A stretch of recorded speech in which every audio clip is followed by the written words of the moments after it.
دەچینە شاری مووسڵ. لە عێراق لە زۆربەی شار و شارۆچەکان تەنانەت لە هەرێمی کوردستانیش تا ساڵی 1950 جووی زۆر ژیاون. ئەوان زیاتر خەریکی بازرگانی بوون، لە زۆربەی شوێنەکان دوکان و قوتابخانە و پەرزگایان هەبووە. لە مووسڵ هێشتا گەڕەکێکەیە پێڵەن گەڕەکی جووەکان. لەوێ قوتابخانە و پەرزگا و شوێنەکانیان هێشتا ماوەتەوە، تەنانەت ئەو نووسینە عیبریانەش ماوەتەوە کە لەسەر مەمەڕی مووسڵ نووسیویانە لە نێو ماڵەکان و قوتابخانە و پەرزگاکان هەڵیان واسیوە. لە نێو ئەم فیچەرە زیاتر ئاشنای مێژووی جووەکانی مووسڵ دەبن.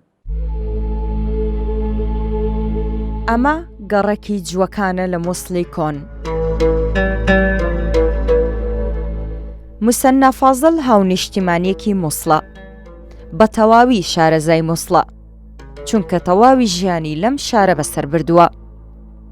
ماڵ بە ماڵی جووەکان دەناسێتەوە، چونکە بە منداڵی هەموو ڕۆژێک سەردانی ئەو دوکانانەی کردووە کە پێشتر موڵکی جووەکان بوون. أنا قريبة من منطقة اليهود، منطقة الشيخ فتحي، فكنا نشتغل. ئێمە نزیکی گەڕەکی جووەکان بووین لە گەڕەکی شێخ فتحی. ئەو کات تەلەڤیزیۆن نەبوو، هەموو شەوەیەک پێکەوە دادەنیشتین و بابوو باپیرانمان قسەیان بۆ ئێمە دەکرد لەسەر ئەم گەڕەکە. هەموو دوکاندارەکان جوو بوون. لەگەڵ موسڵمانەکان پەیوەندی بازرگانیان پێکەوە هەبوو. باپیرانمان قوتابخانە و خانووەکانی جووەکانیان پێشانی ئێمە دەدا. داگوت کە جووەکان خەڵکی ئاشتی خواز بوون، کە زیانی بە خانووەکان نەگەیاندون. بەڵگەژەوەیە کە تاوەکو ئێستا خانووەکان و نووسینەکانیان لەسەر خانووەکان ماوە. جووەکان تەواوی نووسینەکانیان لەسەر بەردی مەڕمەڕی مووسڵی هەڵکۆڵیوە. نووسینەکان بەدەست و خەتی عیبری نووسراون کە نەخشی زۆر تایبەتن. پێش سەدان ساڵ مووسڵاویەکان ئەم جۆرە مەڕمەڕەیان لە جوانکاری خانووەکانیان بەکارهێناوە. ئەم جێگەیە تایبەت بوو بە نوێشکردن، چونکە ئەوانیش وەکو هەر ئاینێکی دیکە پرزگە و پرستشی خۆیان هەبوو. هەر خانوویەشی جووەکان شوێنی نوێژی تێدایە. نوێژی جووەکان پێی دەگوترێ ساوامە. دەوروبەری تەواوی ئەو شوێنە بە عیبری نووسراوە.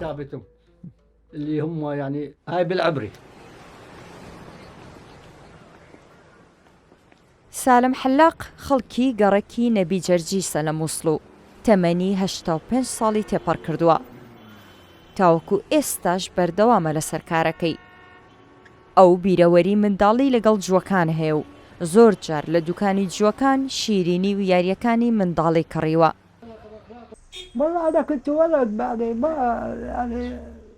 من زۆر گەورە نەبووم، منداڵ بووم، بەڵام بەبیرم دێکە هەموو ڕۆژێک دەچمە دوکانەکانی ئەوان. لە گەڕەکی جووەکان بازارێکی گەورە هەبوو، هەمویان بازرگان بوون و شارەزایەکی باشیان هەبوو کە چۆن قازانج بکەن. ئێستاش گەڕەکەکە ماوە و ناوی گەڕەکی جووەکانە.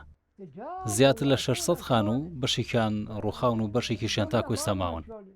حکوومەتی عێراق لە سەردەمی مەلەکیدا قەرەبووی خانووەکانی پێداون. تاوەکو ئێساش باو باپیرانیان حەزیان ئەوەیە بگەڕێنەوە بۆ مووسڵ، چکاوان لەم وڵاتە گەورە بوونە. جوو تەنیا لە مووسڵ نەبوون، لە بەغدا، بەسرا و هەولێریش دەژیان.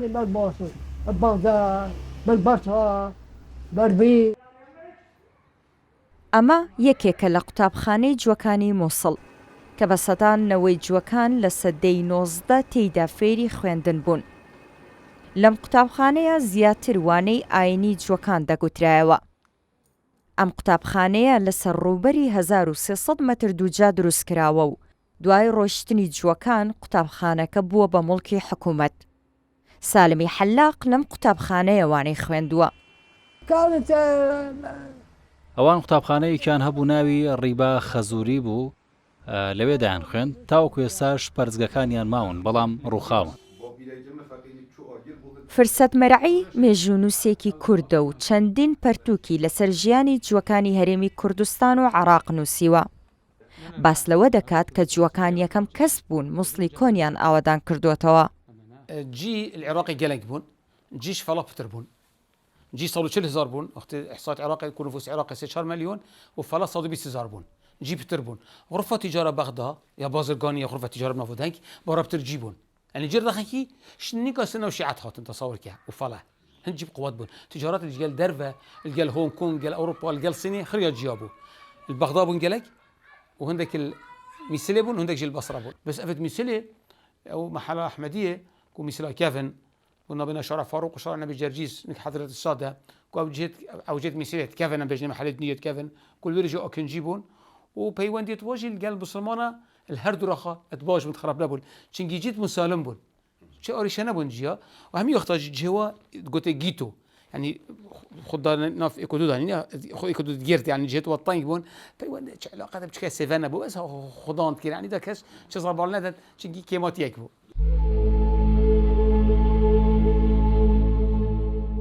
بە گوێرەی سەرژمێریەکی دەوڵەتی عوسمانی کە لە ساڵی 1970 ئەنجام دراوە ئەو سەردەمە جووەکان سەدا 40 دانیشتوانی عراقیان پێکهێناوە بەڵام دوای دروستبوونی دەوڵەتی ئیسرائیل لە ساڵی 1948 ناکۆکیەکان و هەڵمەتەکانی دژی جووەکان لە ناوچەکەدا زیادیان کردووە بۆیە زۆربەی هەرە زۆریان ناچار بوون عێراق بەجێبهێڵن و بچنە ئیسرائیل.